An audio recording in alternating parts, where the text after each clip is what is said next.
Let's do it. These were the last words of murderer Gary Gilmore, who was the inspiration for the Nike slogan, "Just Do It." Gilmore was executed in the 70s by a firing squad. "I'd like to give you my love to my family and friends," said Theodore Robert Bundy, the famous serial killer who in the 70s raped and murdered many women. Bundy was killed by the electric chair in 1989. "I'd just like to say that I'm sailing with the Rock, and I'll be back like Independence Day, with Jesus, June 6th, like the movie, big mothership and all. I'll be back." Eileen Wuornos killed 7 men saying that she was defending herself against rape. Her execution was on October 9th, 2002, and she was executed by lethal injection. These were the last words of some of America's most heinous criminals. Killed by capital punishment, these 3 individuals are prime examples of how people who were sentenced to the death penalty were killed. But what caused capital punishment to be permissible in the U.S.? What makes someone qualified for such a penalty?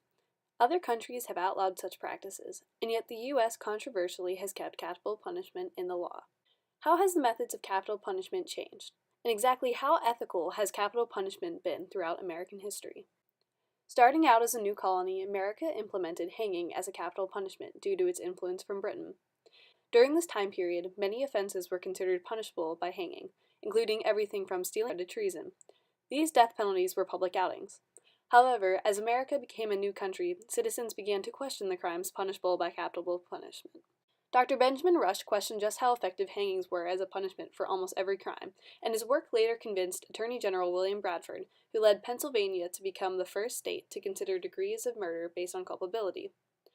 In 1834, Pennsylvania became the first state to move executions away from the public eye and to carry them out in correctional facilities. When the Civil War and the advance in technology hit, America shifted from public hangings to a private firing squad as a means of carrying out the death penalty. In the Supreme Court case Wilkerson v. Utah in 1878, the court ruled that death by firing squad was permissible and deemed that the Old English practices of execution, such as hanging, were unconstitutional. The electric chair was introduced at the end of the century. New York built the first electric chair in 1888, and in 1890 executed William Kemmler. Soon, other states adopted this execution method. Punishments are cruel when they involve torture or a lingering death, but the punishment of death is not cruel, within the meaning of that word as used in the Constitution, like a Supreme Court said in the Kemmler case. From 1907 to 1917, 6 states completely outlawed the death penalty, and 3 limited it to committed crimes of treason and first-degree murder of a law enforcement official. However, the U.S. had just entered World War I, and with social class conflict between socialists and capitalists, 5 of the 6 abolitionist states reinstated their death penalty by 1920. The early 1920s led to a shift in the death penalty. Capital punishment was used more often, and the methods of execution shifted yet again. In 1924, the use of cyanide gas was introduced, as Nevada sought a more humane way of executing its inmates. G. John was the first person executed by lethal gas. During the Great Depression, there was a resurgence in the use of the death penalty. There were more executions in the 1930s than in any other decade in American history, an average of 167 people per year. In the 1950s, public sentiment began to turn away from capital punishment. Whereas there were 1,289 executions in the 1940s, there were 715 in the 1950s, and the number fell even further to only 191 from 1960 to 1976. The 1970s brought challenges to the fundamental legality of the death penalty. Many cases during this time period suggested that the death penalty was a cruel and unusual punishment, and therefore unconstitutional under the 8th Amendment. The landmark case, Furman v. Georgia, in 1972 led to many changes in how the death penalty was enacted in the United States. Furman, an armed burglar, had tripped while fleeing the scene, causing his gun to discharge and kill a victim. Furman argued that capital cases resulted in arbitrary and capricious sentencing under the 8th Amendment. With the split decision, the Supreme Court deemed the death penalty unconstitutional in this instance and set the standard that a punishment would be cruel and unusual if it was too severe for the crime, if it was arbitrary, if it offended society's sense of justice, or if it was not more effective than a less severe penalty. With the shift in definition of what was deemed not cruel and unusual punishment, a new method for execution was invented. In 1977, Oklahoma became the first state to adopt lethal injection as a means of execution.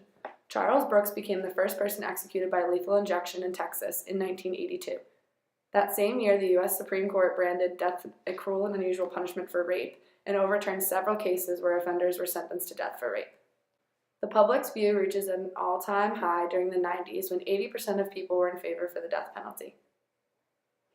In 2008, the court did rule on lethal injections, which it upheld as a legal form of capital punishment in a case called Bays v. Rees. The court inferred that with this decision that a state might violate the Eighth Amendment ban on cruel and unusual punishment if it continually used a flawed method which alternative procedures were available that were less painful. Quote, to constitute cruel and unusual punishment, an execution method must present substantial or objectively intolerable risk of serious harm. A state's refusal to adopt preferred alternative procedures may violate the Eighth Amendment only where the risk of alternative procedure is feasible, readily implemented, and in fact significantly reduces a substantial risk of pain, unquote, said Chief Justice John Roberts. With these decisions, states began to improve secondary options for execution that could be deemed less cruel and unusual, and some states began changing those choices available to death row inmates. People argue now that the death penalty is wrong and inhumane. Protests happen all over the country, saying that many times innocent people are getting killed. Websites such as the anti-deathpenalty.org and organizations such as the Innocence Projects prove that the death penalty is an inhumane thing. But is the death penalty itself inhumane, or are the ways that people are killed inhumane? The electric chair was deemed problematic when some people needed a second jolt and there were smells of burning flesh. With hanging, miscalculation of the weight of the criminal could result in the ripping off of the head or long-term suffocation. Many say that a firing squad is barbaric. Some firing squad rifles have real bullets and others just blanks, according to a distribution unknown to the shooters. Overall, the main method of execution is lethal injection. But is it the best?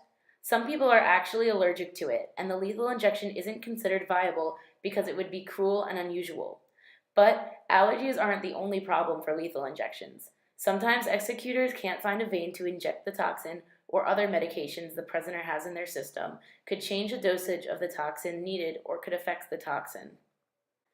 On February 3, 2016 in Georgia, executioners spent 24 minutes trying to insert an IV into Brandon Jones' arms. They spent 8 minutes trying to insert it into his other arm. When they failed again, they tried to insert it into the first arm again. Then they asked for a physician to help, in which he spent 13 minutes trying to insert it near Jones's groin. 6 minutes after it was successfully inserted, his eyes popped open and he was declared dead. With errors in lethal injection executions, states are trying to find other methods as replacements. If there are so many problems with the lethal injection, then why is it the main execution method? For a while, it was said that it was the most humane method, but now people are questioning that.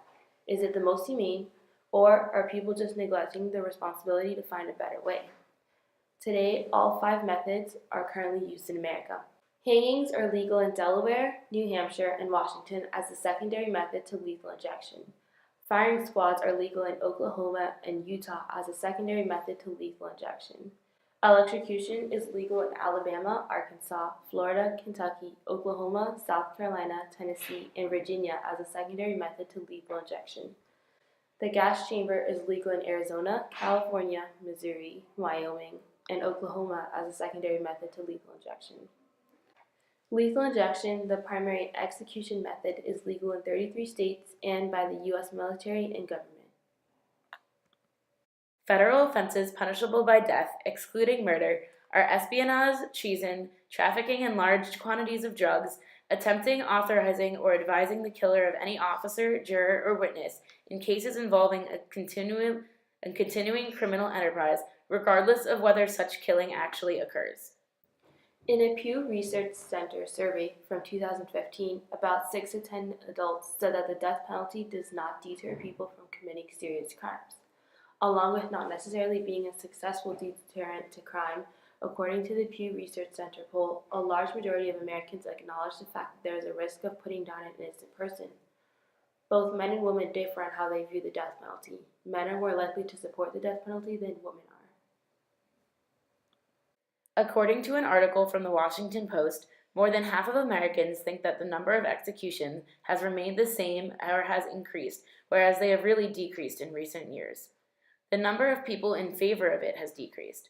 This could be due to a number of errors when it comes to people that are put on death row.